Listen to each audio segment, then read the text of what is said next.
Hey, hey, hey, Superior Shave fans and other humans. It's 16th of March, isn't it? Tuesday. And this customer purchased this beautiful Le Grelot from Thiers-Issard, and they would want it.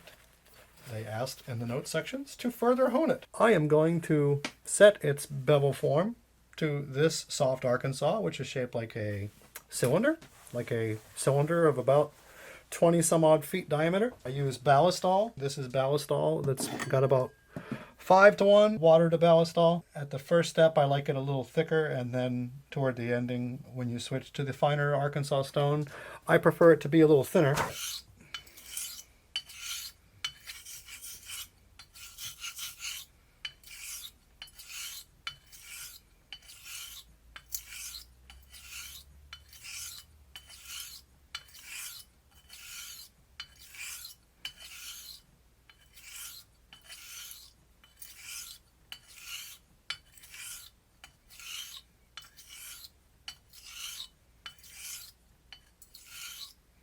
So you'll note on this stone, as it is a cylinder and thus it's flat going across, versus the next stone, which is heavily ellipsed, that you can see all the fluid tracing the cutting edge from the heel to the toe without a problem. And then when we switch to the other one, you'll notice that it only touches the cutting edge in little portions at a time. I've only used this stone a half a dozen times or so since setting it to this cylinder shape, and it's still breaking in, which means unfortunately that it will put plenty of marks on the razor. But when the customer says they want it further honed, I assume that they put the number one thing about the razor for them as shaving, which by sheer coincidence I would have to agree.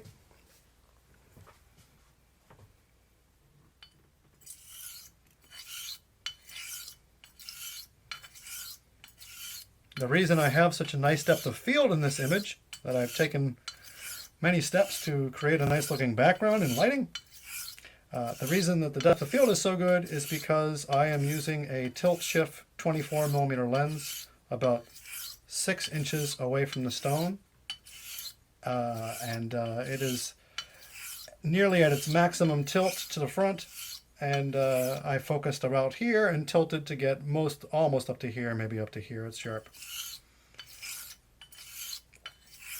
But other than using a really small camera, which has a very large depth of field for having a small circle of confusion, you got to use that tilt. And I want the large format camera because of the dynamic range that you need for these bright whites and dark blacks all next to each other.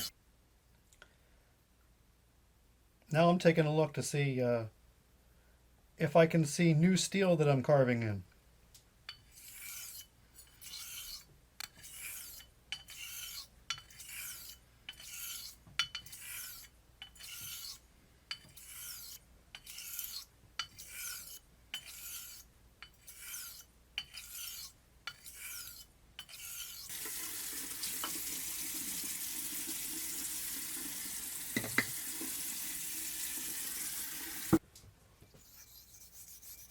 I've taken a look with my scope, and the edge looks clean, unchipped, and fresh. So it is time to refine it. And for refining, I like the fluid to be thinner. Like I said, maybe somewhere around 1-to-10 of water to ballistol. Just enough ballistol in there to slow it down a little tiny bit so you can use that information of the liquid's slower motion to figure out where you're touching on the cutting edge. Or you can listen to your fingers, obviously.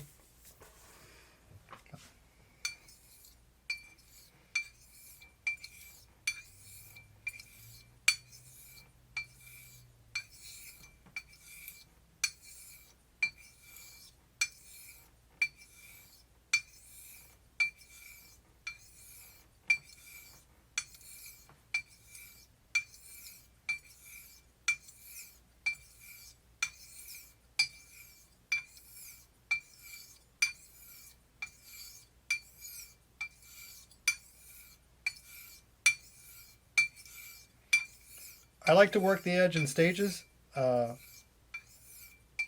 tend to find a spot on the stone that feels good, and I move the various portions of the cutting edge from the heel to the toe across that same little bit of stone. And then I go do the same thing again somewhere else on the stone, because I'm trying to spread my mileage around on the stone and, as much as possible, stay away from the dead center point. Because even though the first time I shaped this thing to a very large spherical ellipse, that is to say, I used granite tiles and made this stone have a diameter along the 10-inch length of, I don't know, 35 feet, maybe something, I don't know, more than 30 feet, and then going across it, it was whatever that was, minus 5 feet or so. But now, because of my lapping plate that's dedicated to shaping these things, it is a more aggressive shape. And so you do get better isolation for sure this way, and you get a keener tip. But it takes a long damn time to make the stone that shape. It took me, the first time I made this stone to the sphere, all in, all the labor, I would say 40 hours, and then this one reshaped.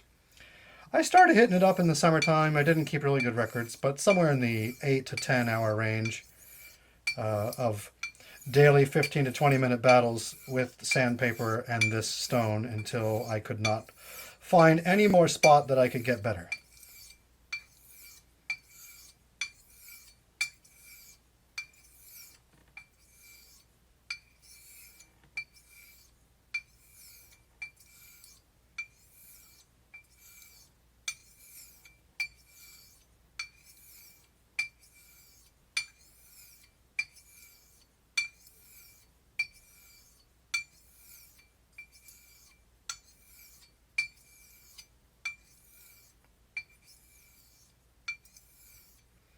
Let me see if I can do some of those strokes where I move from one side to the other. Let's see here.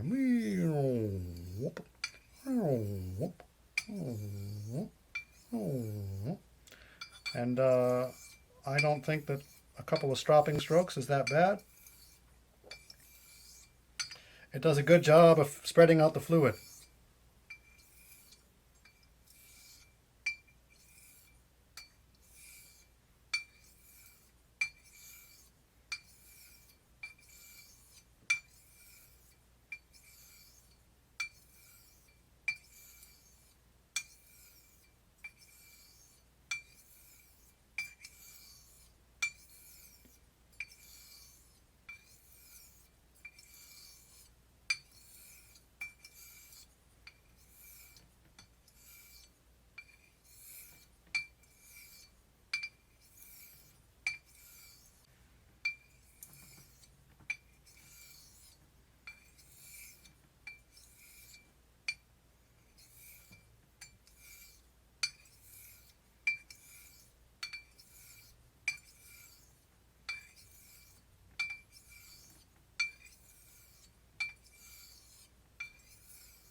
Right now I'm trying to just touch the toe and lean slightly toe forward.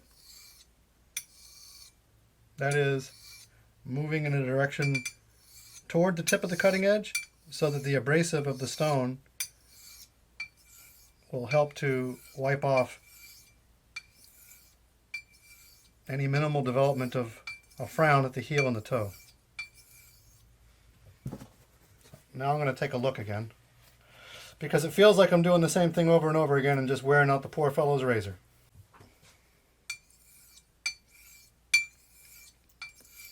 Well, scope says there's still some little burrs on there to grind away.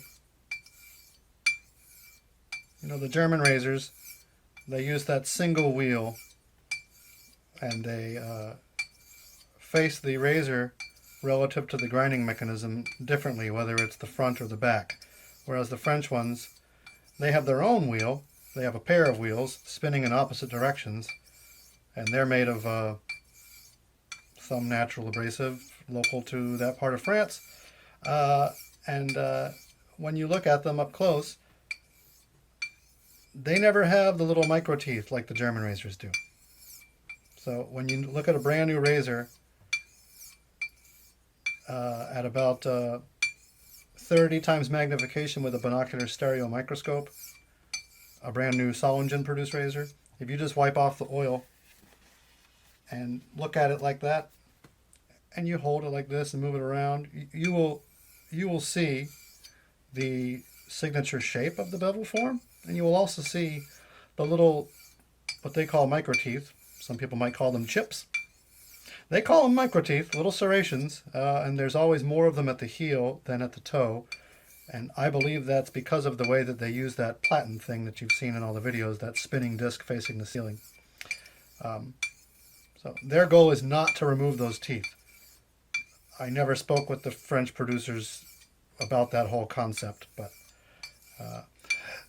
I did one time 11 years ago speak to the managing director, and he told me the whole process, but I do not recall anything about micro teeth.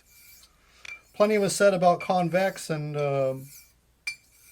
you know, we make it humanly as good as possible, something like that. But nothing about Mikrosonderung, like the German way they say it. Okay.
Well, we had miles to go yet.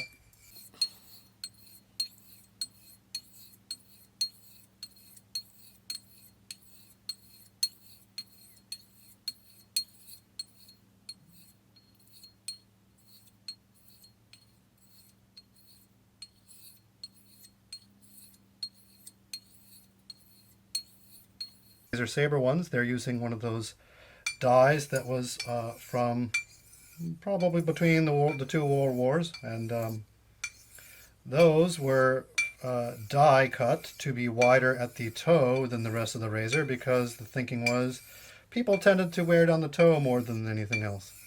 But on this one, and it's been several Grelots that we've traded and sold now, and some of them have been asked to be honed, and they're always a little wider right there, aren't they? Not complaining, just noticing. Vive la différence, right?